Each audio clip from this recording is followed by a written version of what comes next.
أعوذ بالله من الشيطان الرجيم. بسم الله الرحمن الرحيم. الحمد لله رب العالمين، والصلاة والسلام على أشرف الأنبياء والمرسلين وعلى آله وصحبه أجمعين. اللهم رب اشرح لي صدري ويسر لي أمري واحلل عقدة من لساني يفقه قولي، ولا حول ولا قوة إلا بالله العلي العظيم. اللهم انفعنا بما علمتنا وعلمنا ما ينفعنا وعلمنا ما جهلنا وذكرنا ما نسينا. اللهم يسر ولا تعسر، رب تمم بالخير. اللهم افتح علينا فتوح العارفين، وفقنا توفيق الصالحين. اللهم لا سهل إلا ما جعلته سهلا، وأنت تجعل الحزن إذا شئت سهلا. InsyaAllah kita sambung balik pengajian kitab As-Sawm yang dikarang oleh Al-Syarif Al-Allamah Syekh Hashim Al-Majdzub Al-Rifa'i Al-Husaini rahimahullahu subhanahu wa ta'ala, wa nafa'ana Allahu bi'ulumihi fid darain amin.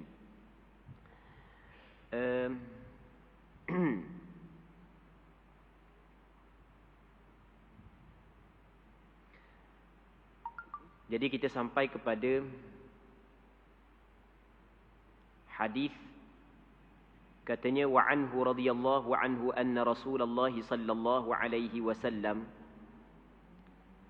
qala man anfaqa zawjayn fi sabilillah nudiya min abwabil jannati ya 'abdallahi hadha khair, faman kana min ahli as-salati du'iya min babis salah, wa man kana min ahli al-jihad du'iya min babil jihad, wa man kana min ahli as-siyam du'iya min babir rayyan, wa man kana min ahli as-sadaqati du'iya min babis sadaqah. Faqala Abu Bakr radhiyallahu anhu bi abi anta wa ummi ya Rasulullah, ma 'ala man du'iya min tilka al-abwab min darurah, fahal yud'a ahadun min tilka al-abwab kulliha? Qala na'am wa arju an takuna minhum. Muttafaqun alaih, wa hadha lafdhu riwayat al-Bukhari. Maksudnya, dan daripada Abi Hurairah radhiyallahu ta'ala anhu, bahawa Nabi sallallahu alaihi wasallam bersabda, man anfaqa zawjayn fi sabilillah, sesiapa yang berinfak zawjain, perkara ataupun benda yang berpasangan, fi sabilillah, pada jalan Allah, maka nudiya min abwabil jannati ya 'abdallah hadha khair, maka diseru akan dia daripada pintu-pintu syurga, wahai Abdullah, wahai hamba Allah, ini adalah kebaikan. Maksudnya ialah pahala ganjaran yang ia kebaikan bagimu berbanding dengan perkara yang lain. Muslimin muslimat yang dirahmati oleh Allah Subhanahu wa taala. Jadi hadis ni Abu Hurairah menceritakan kita bahawasanya Rasulullah sallallahu alaihi wasallam pernah bersabda. Dalam sabdaan Rasulullah ini, Rasulullah sallallahu alaihi wasallam menceritakan tentang kelebihan beberapa amalan. Antaranya adalah berinfak fi sabilillah.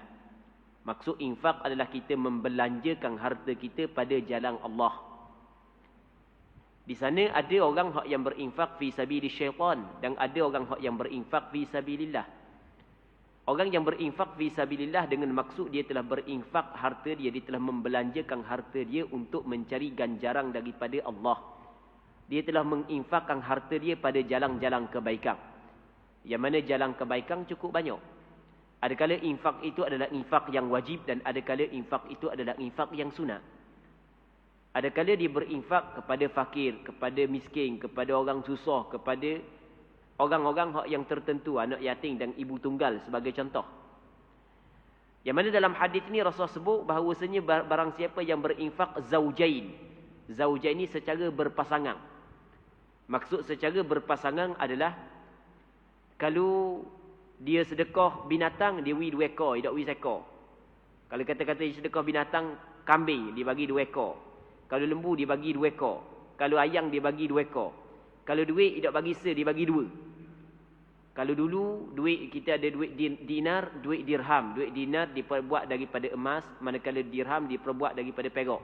Dia tak bagi 1 dirham, tapi dia bagi 2 dirham. Kalau kita learn ni kok, bagi 2 keping. Kalau waktu PT 10 ya, bagi 2 keping 10 ya. Jadi 10. Jadi 20. Kalau PT 20 ya sekeping, berarti waktu tubik pula sekeping lagi. Itu yang dimaksud dengan zaujain, berpasangan. Begitu hak yang dimaksud dalam hadis ini. Baik. Jadi orang hak yang bersedekah secara berpasangan, ia memberi maksud bahawasanya orang ni bukan sedekah sikit, dia sedekah banyak. Dia bukan sedekah bukan sedekah 2. Apatah lagi kalau lebih daripada 2, mungkin 3, mungkin 4. Jadi bermakna dia orang ni orang yang banyak berinfak. Namun di sana ada pandangan yang kedua dari yang pandangan sebahagian daripada ulama yang mengatakan bahawasanya yang dimaksud berinfak secara berpasangan adalah selepas daripada berinfak, dia berinfak pula. Selepas daripada dia berinfak pula. Maksudnya orang yang kalau diinfak sekali, lepas tu dia susuli dengan kali yang kedua, bermakna orang ni menjadi rutin kepada dia berinfak. Orang yang telah menetapkan ataupun dia menjadikan infak ni sebagai rutin bagi dia, maka pastinya ada ganjaran yang besar yang Allah Ta'ala telah siapkan untuk dia. Maka dalam hadis ni Nabi SAW menyebut dia berinfak fi sabilillah, pada jalan Allah. Dan dengan maksud dia berinfak harta dia pada benda-benda yang baik, untuk semata-mata mengharapkan ganjaran daripada Allah. Dia tidak infakkan harta dia pada perkara yang sia-sia. Dia tidak infakkan harta dia kepada jalan syaitan, kepada maksiat.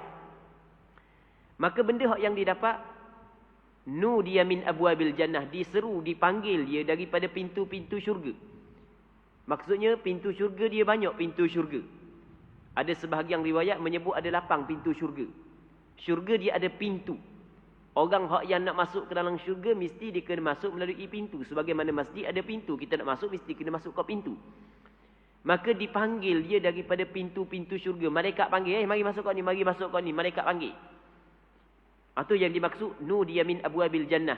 Lagu mana orang panggil ya Abdullah. Kalau nama dia Mamak lah. Nama dia Dolah lah. Malaikat panggil, mari. Maksudnya nama dia telah tercatat pada pintu tersebut. Sehingga malaikat panggil dia. Ketika malaikat panggil dia, malaikat pun khabar dia, hadza khair, ini adalah kebaikan. Maksudnya ini adalah ganjaran pahala yang Allah Ta'ala bagi kepadamu kerana mu telah berinfak fi sabilillah. Maka ia adalah lebih baik bagimu daripada perkara yang lain. Sebab di akhirat kelak, apa yang paling berharga ataupun benda yang berharga untuk kita adalah ganjaran yang Allah Subhanahu Wa Taala bagi kepada kita. Hak tu hak yang lebih berharga untuk kita. Manakala harta benda kita yang kita miliki di atas dunia, anak pinak kita, keluarga kita, sedikit pun tidak memberi manfaat kepada kita di akhirat nanti.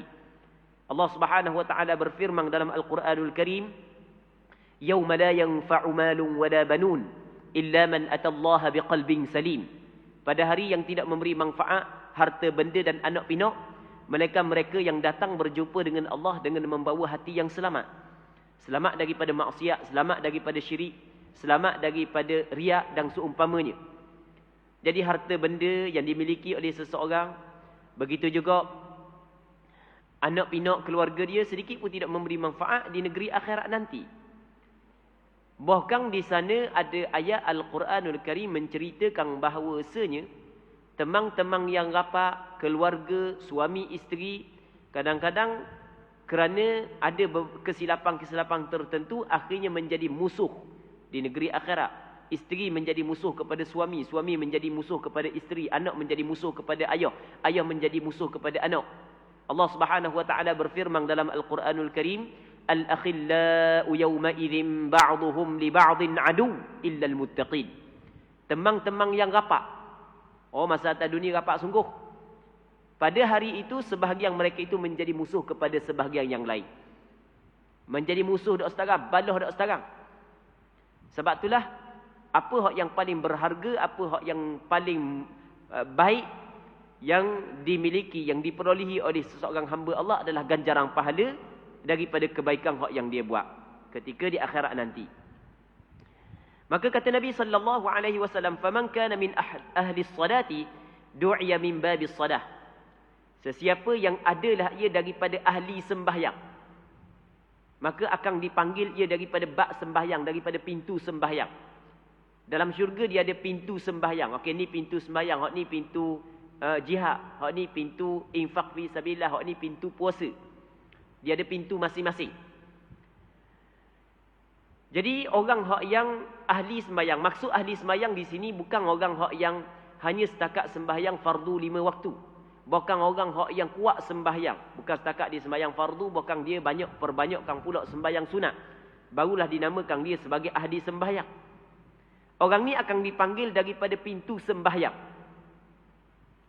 Nama dia ada pada pintu sembahyang. Malaikat panggil dia, suruh masuk kat pintu sembahyang.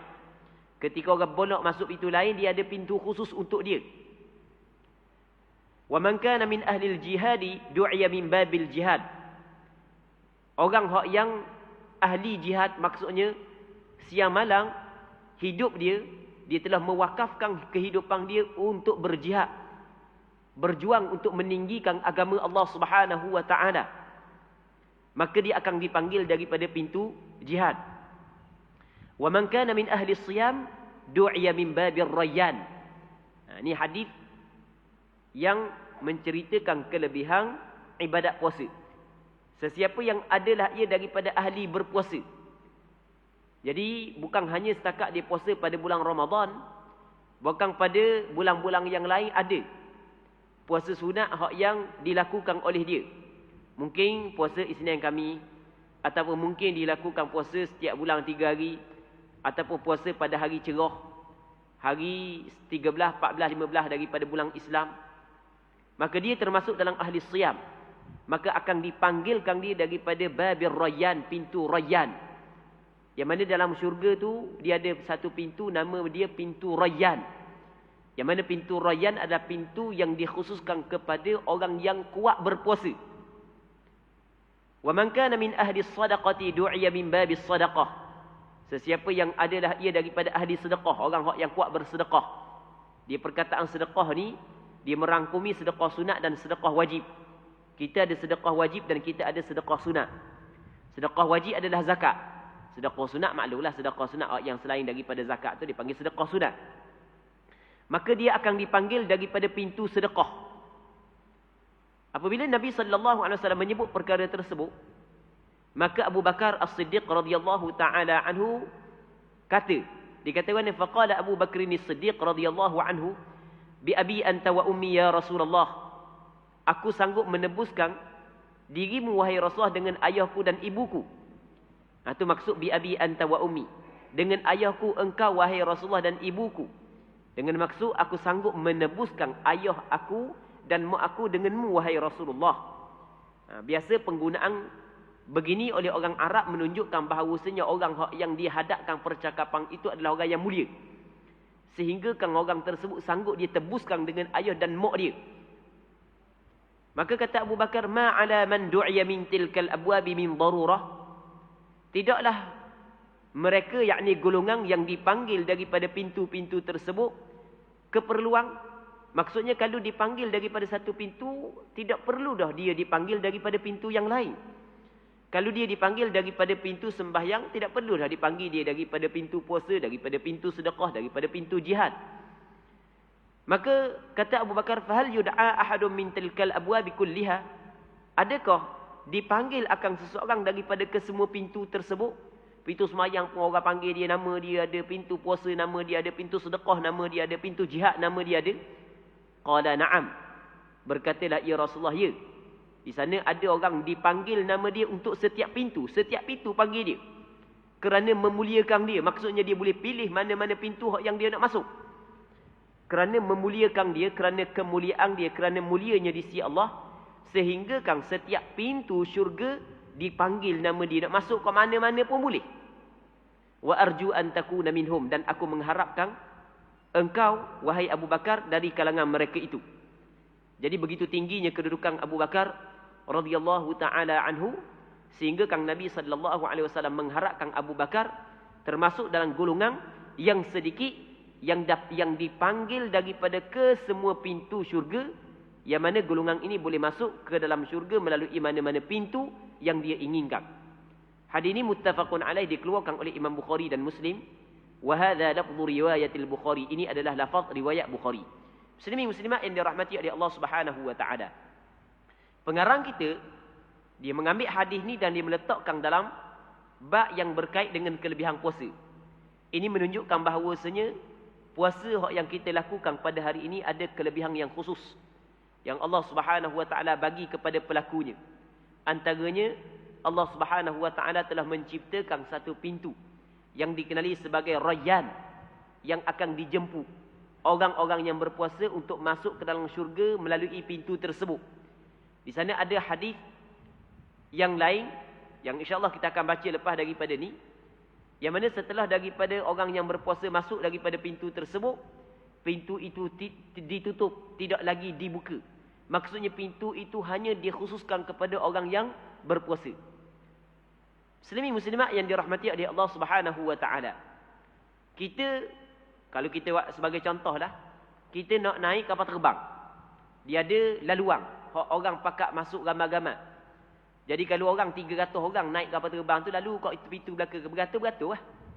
Tapi kalau golongan yang tertentu, golongan tak kira lah golongan besar lah, cakap mudah-mudah, dia tak perlu beratur dah. Orang akan bawa barang dia, orang bawa belakang dia, bawa tubuh je. Orang bawa orang egek masuk kat pintu-pintu yang tertentu. Tak perlu beratur dah. Begitunya kemuliaan yang diberikan kepada orang tertentu ketika naik kapal terbang. Tapi ni bukan naik kapal terbang, ni masuk ke dalam syurga tempat nikmat. Yang mana orang yang berpuasa ada kelebihan khusus yang Allah Ta'ala bagi kepada dia. Dia dapat masuk syurga melalui pintu yang khusus. Dia tidak perlu nak bersesak-sesak bersama dengan orang lain masuk pintu lain. Dia boleh masuk ke pintu khusus Allah Subhanahu Wa Ta'ala bagi kepada dia. Muslimi muslimat yang dirahmati oleh Allah Subhanahu Wa Ta'ala. Katanya lagi, wahada lafzu riwayatil Bukhari. Walaupun hadis ini diriwayat oleh Imam Bukhari dalam kitab sahihnya, juga diriwayat oleh Imam Muslim dalam kitab sahihnya, namun lafaz yang kita baca tadi ia adalah lafaz yang diriwayat oleh Imam Bukhari dalam kitab sahihnya. Dengan maksud lafaz yang diriwayat oleh Imam Muslim ada sedikit perbezaan walaupun maknanya sama. Seterusnya pengarang kita ingin menjelaskan sedikit, mensyarahkan sedikit perkataan yang ada dalam hadis. Katanya wa qawluhu min darurah ay laysa 'alal mad'uwi min kullil abwabi dararun bal lahu syarafun wa ikram. Dalam hadis tersebut ada menyebut perkataan tidak ada mereka yang dipanggil daripada salah satu daripada pintu itu kesusahan. Perkataan min darurah, kesusahan dan keperluan. Tak perlu-perlu dah panggil satu pintu, buat apa nak panggil belakangnya. Maka katanya maksudnya tidaklah ke atas orang yang dipanggil saat ni daripada kesemua pintu kemudaratan dan kesusahan. Bahkan dipanggil dia daripada kesemua pintu adalah ballahu syarafun wa ikram, kemuliaan untuk dia. Oleh kerana Allah Subhanahu Wa Taala nak memuliakan dia, maka di mana-mana pintu yang dia sampai sekalipun ada malaikat yang akan menyambut dia. Alangkah beruntungnya golongan ini. Dan kita berdoa kepada Allah Subhanahu Wa Taala agar Allah Subhanahu Wa Taala dengan rahmatnya dan anugerahnya memasukkan kita di dalam golongan ini. Muslimi muslimat yang dirahmati oleh Allah Subhanahu Wa Taala. Hadis seterusnya katanya wa an Sahl bin Sa'd radhiyallahu anhu 'anil Nabi sallallahu alaihi wasallam qala inna fil jannati baban yuqalu lahu ar-rayyan yadkhulu minhu as-sa'imuna yawm al-qiyamah la yadkhulu minhu ahadun ghayruhum yuqalu ayna as-sa'imun fayaqumun la yadkhulu minhu ahadun ghayruhum fa idza dakhalu ughliq falam yadkhul minhu ahad. Muttafaqun alaih wa hadha lafdhu riwayat al-Bukhari. Maksudnya daripada Sahal bin Sa'ad radhiyallahu taala anhu, seorang sahabat Rasulullah, daripada Nabi sallallahu alaihi wasallam telah bersabda ia, sesungguhnya di dalam syurga itu ada satu pintu yang dinamakan sebagai Rayyan. Daripada pintu ini orang-orang yang berpuasa masuk pada hari kiamat. Daripada pintu ini orang-orang yang berpuasa masuk ke dalam syurga. La yadkhulu minhu ahadun ghayruhum. Tidak masuk seorang pun selain daripada mereka itu daripada pintu ini. Yuqalu aina as-saimun, dikatakan di mana orang yang berpuasa, siapa orang puasa? Fayaqumun, maka lalu mereka itu bangun, mereka itu bangkit. La yadkhulu minhu ahadun ghayruhum, tidak masuk daripada pintu ini oleh orang yang selain daripada mereka itu. Fa idza dakhalu ughliq falam yadkhul minhu ahad. Apabila mereka itu telah masuk, maka ditutup pintu itu, tidak ada seorang pun yang masuk daripada pintu itu. Muslimi muslimat yang dirahmati oleh Allah Subhanahu Wa Taala.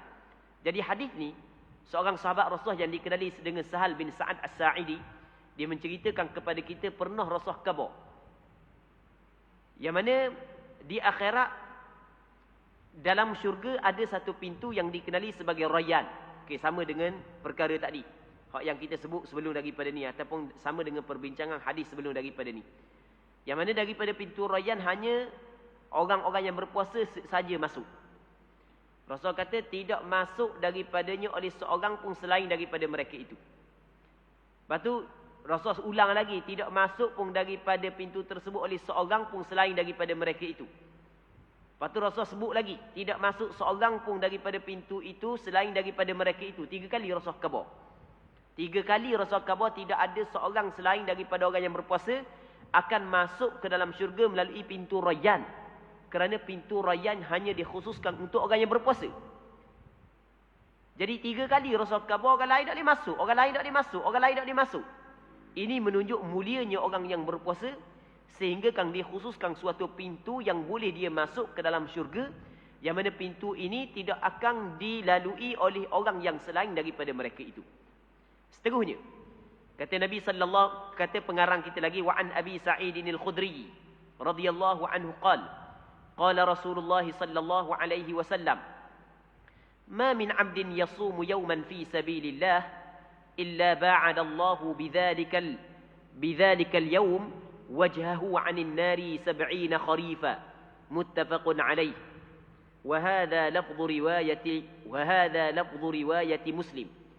Maksudnya daripada Abi Sa'id Al-Khudri radhiyallahu taala anhu katanya, Rasulullah sallallahu alaihi wasallam bersabda, tidak ada seorang hamba yang dia berpuasa satu hari pada jalan Allah.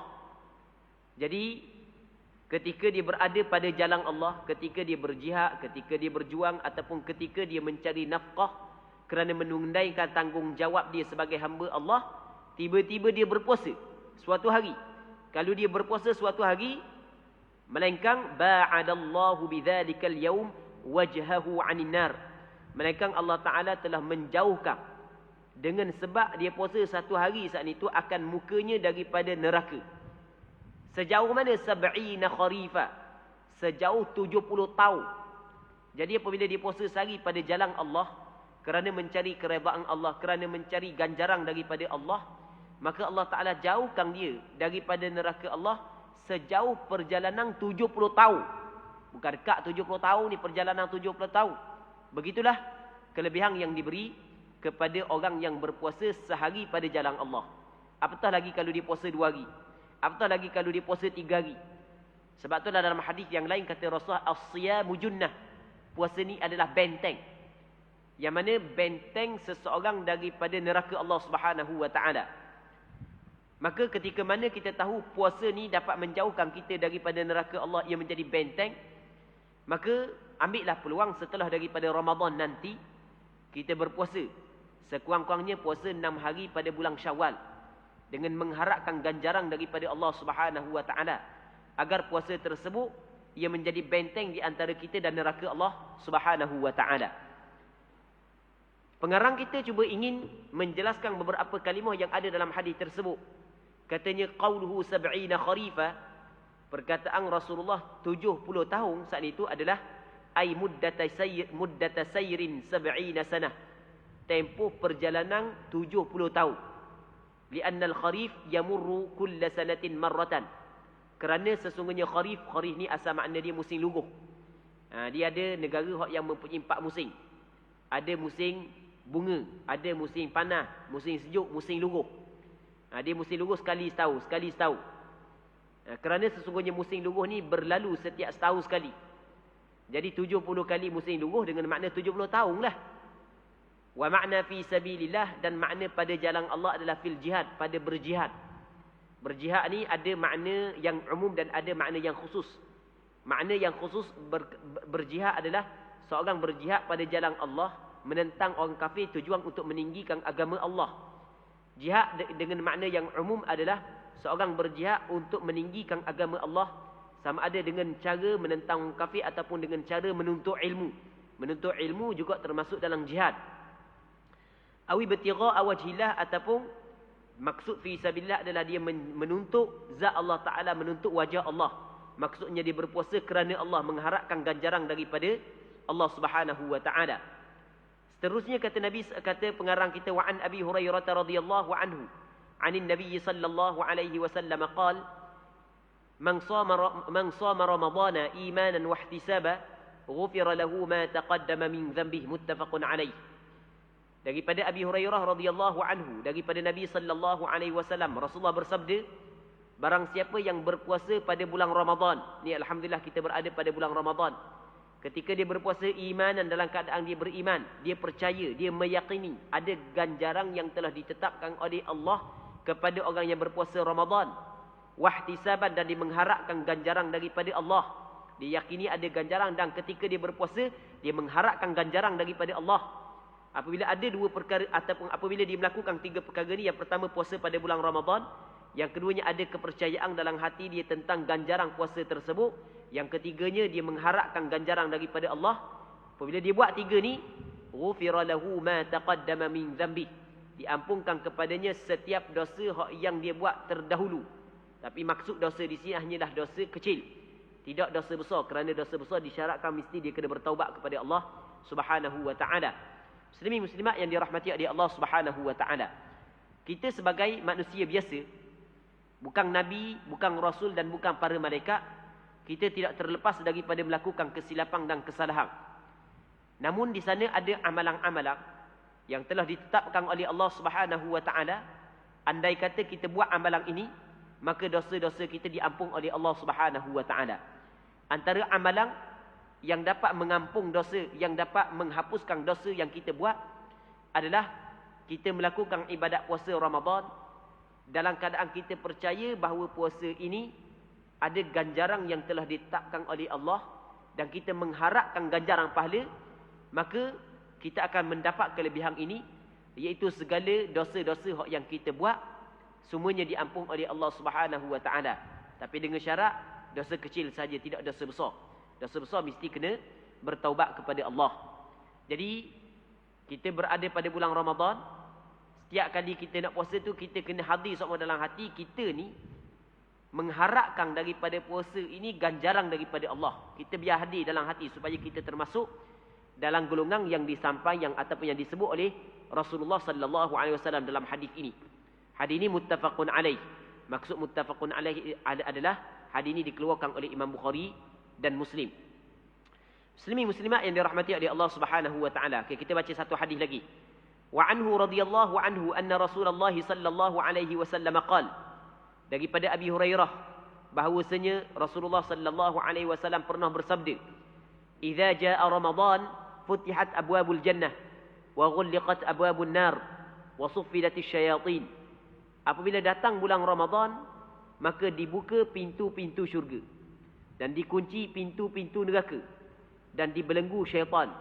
Hadis ini dikeluarkan muttafaqun alaih, dikeluarkan oleh Imam Bukhari dan Muslim. Namun yang lafaz kita baca adalah wa hadza lafdhu riwayat Muslim. Ini adalah lafaz riwayat Muslim.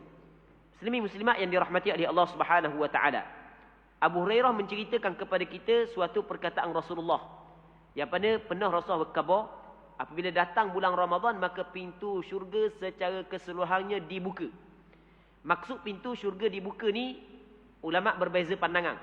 Pandangan yang pertama maksudnya adalah buka sungguh. Maka para malaikat dapat melihat bahawasanya Ramadan Ramadan datang, maksudnya masuk dah Ramadan dengan pintu-pintu syurga dibuka oleh Allah Subhanahu wa Ta'ala. Jadi antara tanda tibanya bulan Ramadan adalah pintu syurga terbuka, pintu neraka tertutup. Okey, ini pandangan sebahagian ulama. Namun sebahagian ulama yang lain mengatakan ini adalah sebagai kiasan.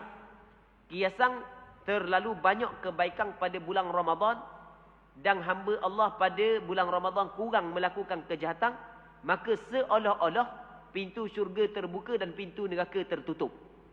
Begitu juga wasuffidatis syayatin, syaitan dibelenggu. Syaitan dibelenggu ni ulama berbeza pandangan. Adakah dibelenggu sungguh ataupun hanyalah kiasan? Pandangan yang pertama mengatakan dibelenggu sungguh.